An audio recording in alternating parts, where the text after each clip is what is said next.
There are a lot of pretty powerful forces out there, but I would say among the most powerful of all are forces of nature. And I can't help but think that there are certain forces of nature, and more specifically, certain principles of nature that are being used against us. Not just used against us, but I would say that they are actively being used to destroy Western society. Might sound kind of like a far-fetched idea, I know, but when you dig deep into this, it becomes pretty apparent that that's exactly what's happening.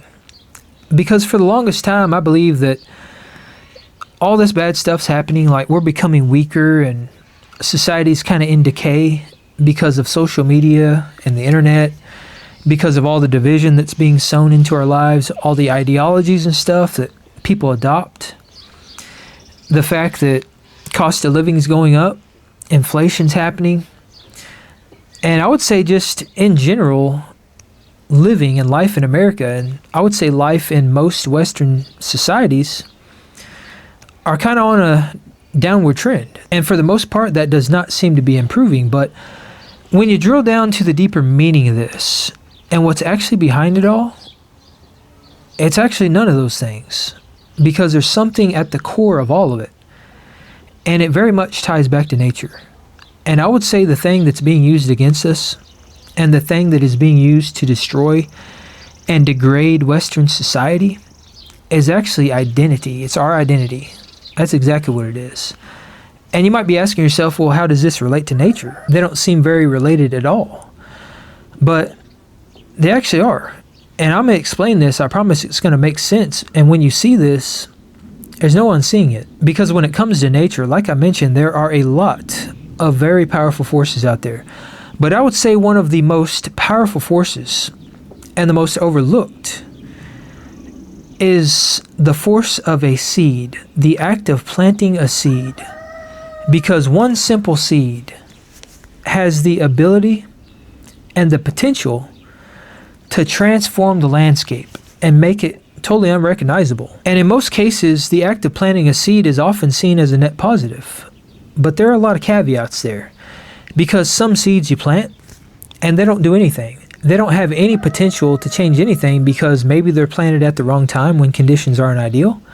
Maybe they don't take off, and maybe they don't really change the landscape at all. Maybe they just wither out and die. But there are also other seeds, and other seeds could be seeds that are positive. Maybe it's an apple seed that gets planted. It creates a beautiful apple tree that grows, and that produces fruit for the animals, and it produces fertilize when the apples fall to the ground, and it causes more apple trees to grow, and it causes more plant life to grow. And before you know it, you have an orchard, and you have a thriving population of animals and bugs that live off what those apple trees provide. But on the other hand, there are also seeds that can be very, very detrimental. Think about stuff like poison ivy, invasive species. These things, some of them, they were brought over from different countries. They were planted on accident without us even knowing it, or maybe even intentionally without us even knowing it. And once they dig their roots in, they start to spread. They become deeply ingrained and they take over. They can transform the landscape, but not for the better. Because some of these seeds and the plant life that they create, they can overtake the native species, and they can completely destroy the ecosystem and turn it into something that is detrimental not just to the plant life, but to the animals. Again, take something like poison ivy. We brush up against it, and those of us that are allergic, we suffer the consequences. There are also certain vines and stuff that have been introduced to our environment that have taken over and completely smothered out and suffocated the native plant life here. Even trees, large trees, have been overtaken by this stuff.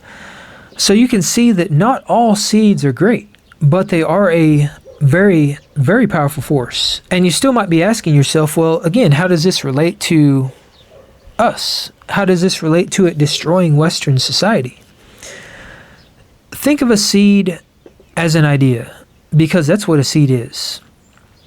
There are many, many ideas, seeds, that are planted into our minds. Some of them with us knowing it. Some of them we have no idea. These are inceptions. It's all these ideas that kind of seep into our lives, and they're planted into our mind with or without our knowledge, and they completely reshape how we think about the world. They reshape how we think about everything. And some of these ideas are so convincing and so profound because maybe they align with our current beliefs, maybe they align with who we believe we are as people. Maybe it's just something that resonates with us. But whatever it is, some of these ideas, they align with us so much that we adopt them and they become our own.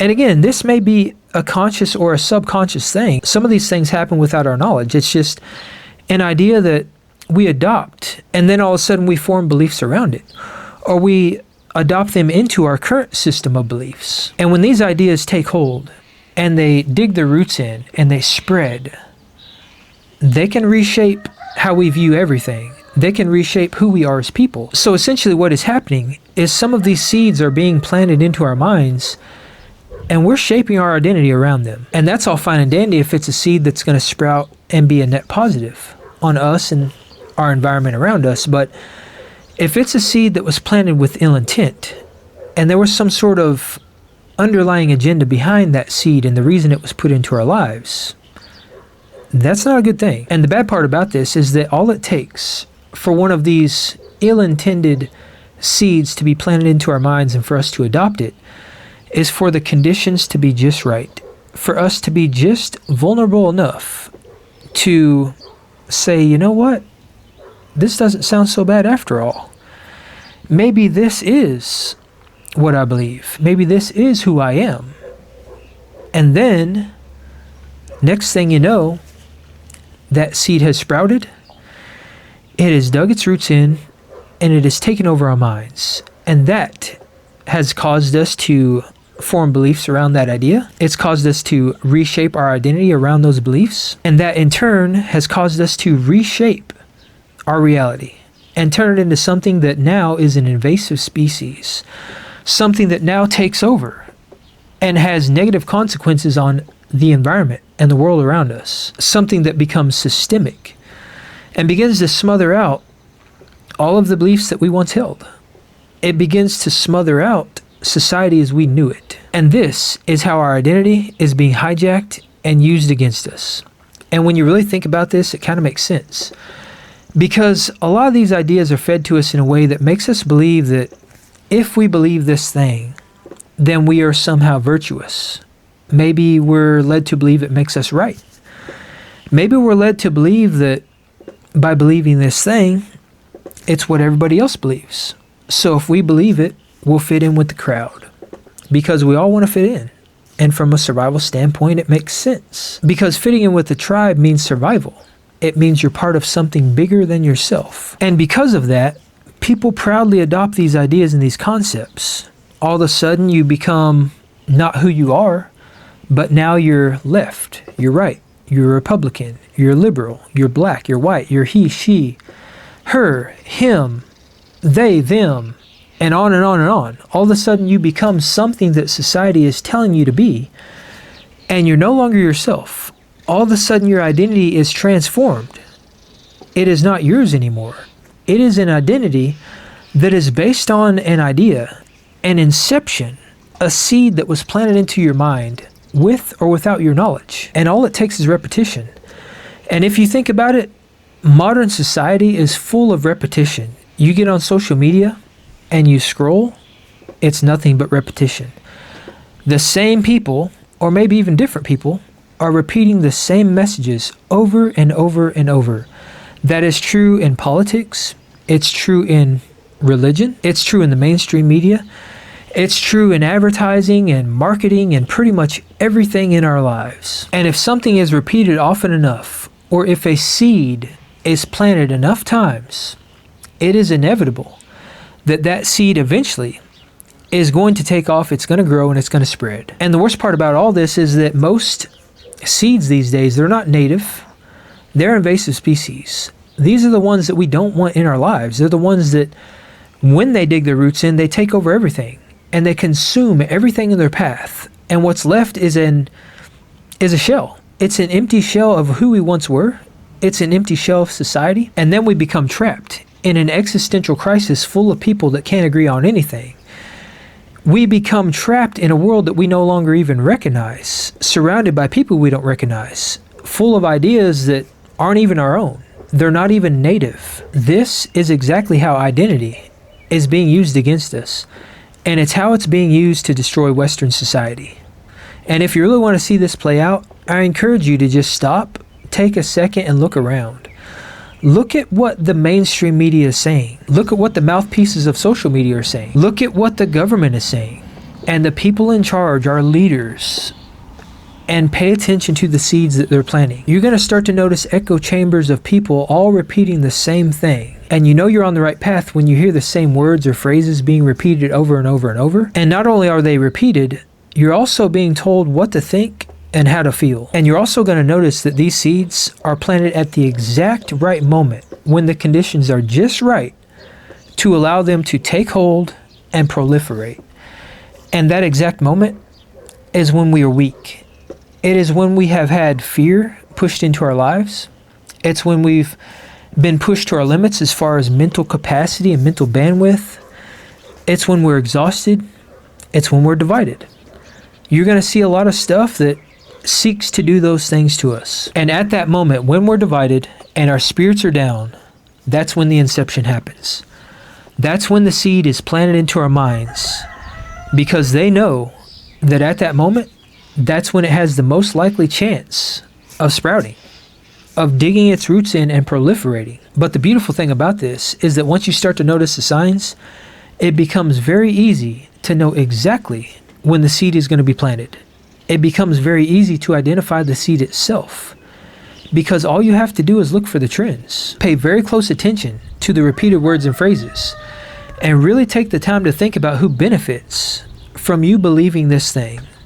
Who benefits from you adopting this idea? The more aware that you are, and the more that you understand the tactics that are being used to hijack our identity, the easier it becomes to know whether or not your identity is your own, or if it's something you've adopted based off groupthink. If it's something you've adopted based off an inception that was planted into your mind without you even knowing it. Because understanding the mechanics behind this has a very real way of forcing you to do an audit on who you truly are. Are you actually living for you, or are you living for the group? Are you walking your own path, or are you following the herd? Are your beliefs truly yours, or are they the same as what's being parroted and echoed by society? And these questions, when answered honestly and objectively, they have a very real way of weeding out the invasive thoughts and killing them at the roots so that they can never grow back. And once they're gone, you're left with a bunch of fertile soil that's ready to harbor new life. And that new life, it can be as beautiful and as productive as you want to make it. And the best part is that no matter what ends up there, it is truly yours. And all you need is a seed.